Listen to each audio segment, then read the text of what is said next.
What's up, everybody? It's your boy Joshua Edwards, live from Brooklyn, New York. This is Panthers Pride Television. Look, we know that we are officially entering into championship weekend. We know we got the Bills versus the Chiefs. We know we got the Eagles versus the Commanders. And then there's us and every other team looking forward to the next upcoming week, which is the Shrine Bowl and the Senior Bowl. But I'm going to get to that later on. What I do want to talk about is us.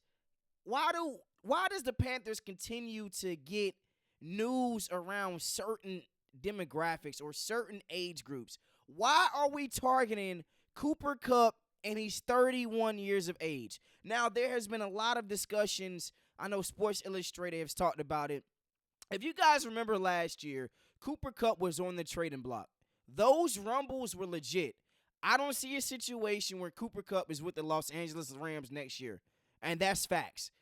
We all know Cooper Kupp during his Triple Crown season, he had over 1,900 yards. He had over 120 receptions. He had over 10-plus total touchdowns. But since then, he has been on a downward trajectory. He's only gotten older. He's 31 years of age. During his Triple Crown season, he had on average per game over 119. Now he's having 70.3 yards per game. And like I said, he had 1,900 yards during his Triple Crown season. Since then, he's only mustered up 2,259 total reception yards. He had 15 total touchdowns during that campaign. Now he's only had 17 total receiving touchdowns. And he's only played 33 games. So when you look at Cooper Kupp, he's gotten older. The injuries are more frequent. He cannot stay on the field. If you want to be transparent, it's a Puka Nacua show. I took Cooper Kupp this year to have 1,000 total receiving yards, and I would have hit for like 2 bands. Guess what? He let me down. He let me down. Cooper Kupp, the Triple Crown hangover is real. I really prayed. I know that we're not going to see a situation where this happens with Jamar Chase. He's much younger, but Cooper Kupp has really regressed to the means, man. If you guys remember him early, last year he was high up on, not last year, but the year before last, he was high up on a lot of people fantasy football league drafts. He has regressed to the means crazy, and partly because he can't stay healthy. He's older, 31. He's going to be 32 by the time the next football calendar rolls in. You don't get better with age. I'm sorry to tell you. This is not a LeBron James situation. Cooper Kupp, he's already had an ACL surgery. He's had ankle injuries. He's had wrist injuries. I don't see a situation where it gets better. Now, if you want to give up a 7th rounder for Cooper Kupp, absolutely. A 6th rounder, absolutely. But why? If I done talk so much trash about Adam Thielen being an old 35-year-old white man, why would I want another old Cooper Kupp who's about to be 32? Why? No, the salary cap is going to be too much. Let's just stay away from it. Carolina Panthers, don't do it. Let him be a free agent. If you want to sign him for a veteran minimum, we can do it. But outside of that, I'm not trading any draft capital for Cooper Kupp. Now, like I said, we are looking forward to the Shrine Bowl. If you guys don't know what the Shrine Bowl is, it's a showcase where all the All-Stars, all the All-Americans are going to be there and showcasing. And in front of scouts, they're going to be running 40-yard dashes, doing drills. And this is where a lot of people, between the Shrine Bowl and the Senior Bowl, is where a lot of people get their draft stock increased. Like, if a lot of y'all don't know, but Jalen Coker is actually a product of the Shrine Bowl 2024. When you ball against D1 competition, other guys that are All-Americans, the best of the best in college football, you are going to get invited to a lot of one-on-one interviews with certain teams. You're going to get a lot of discussions on mock drafts. This is where guys increase their draft stock. And there's a couple guys that I'm looking forward to in the Shrine Bowl. So if you don't know, the Shrine Bowl game is January 30th, which is actually 5 days from now, next Thursday. And there's going to be another game, the Senior Bowl, which happens on February 1st. So if you're not in the Senior Bowl, if you're not in the Shrine Bowl, and you're one of those guys that's on the third round and below, this can really hurt your draft stock. So there's a couple guys that I'm looking forward to. The first one, ZAlexander. Now, ZAlexander played for LSU, was a transfer, ended up playing really well the last season. Over his 2 seasons that he played, he's played a total of 19 total games, had 11 pass breakups this past season, 77 total tackles, 4 interceptions between his prior season and the season before. And ZAlexander is a guy that can be a second-day steal at DB. He's 6'2". He's over 195. He's rangy. He's long. Now, from all accords that I've read, ZAlexander is great in feeling the run. And he's going to come up and make some tackles. He's physical. He's very handsy. Like I said, he's got a lot of range. Definitely good with when it comes to taking the ball away. Like I said, four total interceptions. Now, if we do not get Will Johnson, if we don't get Savion Revels from the cornerback from ECU, if we don't get one of those guys and we go with a D-line, we got to get ZAlexander. He's going to be a great steal.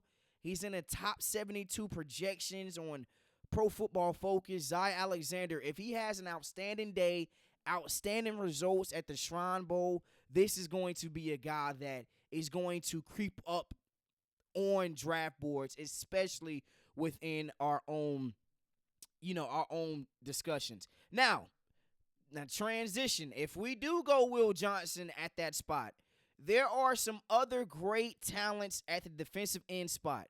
Tyler Barron. This is a guy who was a 5-star, not a 5-star, he was a 5-year college athlete. Had over 139 total tackles, 39 total tackles for losses. In his last 2 years, he racked up over 18 sacks. I mean, he's had over 19 total sacks. He's played 61 games in his college career. And like I said, he's a 5-year guy. He played at Miami. He transferred actually from, if I'm not mistaken, I want to say it was Clemson or something like that. I can't think of the team right now off the top of my head, but he transferred to Miami. This guy, if he is another guy that can have a great showing at the Shrine Bowl, he is going to be a steal. He's 6'5", over 260. He's fast around the edge. If he has some great results against great competition, if he's over here whooping tackles, behinds, asses, if he's over here taking advantages of guards, and he's able to make plays at the Shrine Bowl, this is going to be another guy that could be a day 2 steal.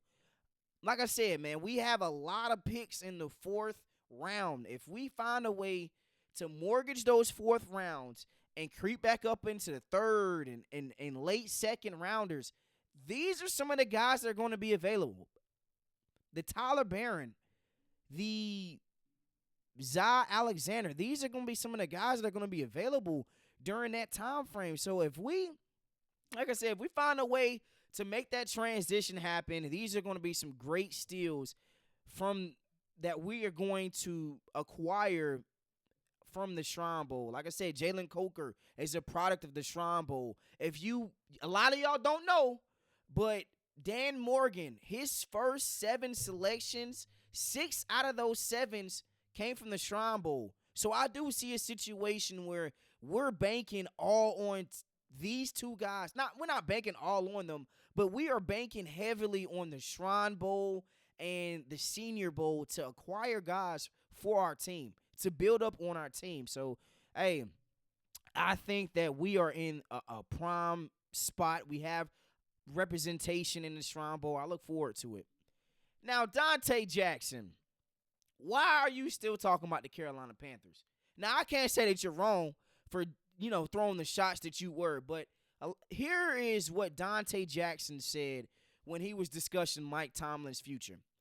I've seen in my 6 years in Carolina, I've seen 3 coaches get fired during the season. I've seen 3 coaches getting fired during the season, bro. That's crazy.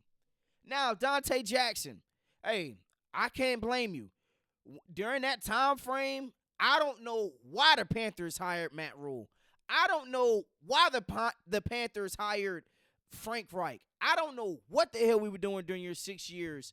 But now I feel like we have found some stability. I think that we have the right general manager and the right head coach. So Dante Jackson, I'm not mad at what you're saying. But look, this is my issue. You don't have to come out here and parade on a team that took a chance on you in the 3rd round because you want to save face with Mike Tomlin. Like, I understand that you want to save Mike Tomlin, but if we're being honest, I think that the Steelers need to move on. You don't have to come out here and dog the Panthers because of your feelings towards the Steelers. Like, we all understand those 2 coaches, Matt Rule and Frank Reich, should have never been hired. We never should have got the guys at the quarterback position that we did. We should have never taken a chance on Teddy Bridgewater. We should have never taken a chance on Baker Mayfield, Sam Darnold. We had the damn 1st and 2nd overall pick on the same team from the same draft, respectively, at the same position. So, Dante Jackson, I do understand how your frustrations are with the Steelers organization. But, bro, look, man, you're long gone from the Carolina Panthers. You're about to be a free agent. You're probably going to re-sign with the Steelers if they find some way to re-sign you. But come on, big dog. Just let it go, man. I understand that you did not like how you left the Carolina Panthers. You did not like how we traded you. It's okay. 2 things can be true. Yes, we were horrible during then. But come on, man. You don't have to take that shot right there. If you wanted to say it when you first got traded and you wanted to praise God for you getting traded, I understand. But, big dog, we're so far removed from that. Just get out of my face. Next. Now, Eddie Pinheiro, our kicker, or soon-to-be former kicker, he's got to go. I think that we are moving on from Eddie Pinheiro. From all accords, what scouts and what Panthers insiders are saying is that we're going to move on from him. He has been awful these past 2 seasons. Eddie Pinheiro, he literally has only attempted two kicks more than 50 yards this past season. In today's NFL, if your kicker can't hit from 53 plus, you don't have a kicker. If your kicker cannot hit consistently from 53 plus, if he has 9 attempts, if he's not hitting 7 out of 9, you don't have a kicker that can win the game. There have been several times where I'm like, bruh, this dude about to miss this kick. Misses it. Man, he about to miss the kick. Doink off the upright. Like, if you guys remember, there's been a couple games that we should have won. We should have beaten the Tampa Bay Buccaneers the 2nd time around, but guess what? He missed the kick. We should have beat the Chiefs. He missed the kick. We should have beat the Eagles. He's missed the kick. He has been awful this season, and I'm glad that we're going to move on from him. I don't want him. The Carolina Panthers need to draft a new kicker. Let him walk.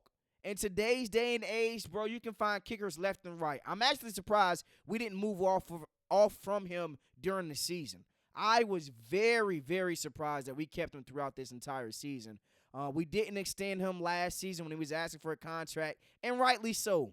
He proved us to be right this past season, and we're going to move off from Eddie Pinheiro, and we're going to continue to make the right decisions moving forward.